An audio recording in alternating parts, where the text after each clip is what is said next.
Hello guys, today I'm going to tell you about that punch token. Now before we start the video, let's share my legal disclaimer. This video is only for educational purpose. Do your own research for the investing. According to the website, punch is built on Solana blockchain. Punch is a community driven meme token that bridges internet culture with tangible real world impact.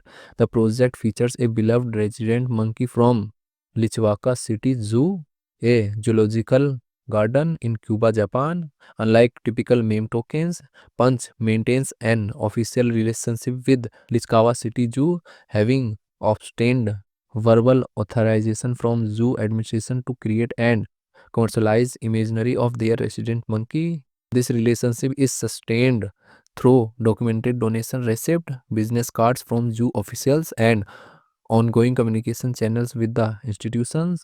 The project core missions combines the playful spirit of meme coin culture with meaningful social contribution. A portion of token processed its regularly donated to Lichkawa City Zoo support animal welfare and conservation program. All donations are documented with official receipts, ensuring complete transparency and accountability to the community. Punch token total supply is 1 billion and circulating supply is around 999.99 million punch token. Punch token is listed on MEXC, KCX and other centralized exchanges. If I share my opinion with you, then this project up to 65% chances is that it is a legit or good project. So guys, don't take my opinion as a financial advice. Do your own research for the investing. Thanks for watching.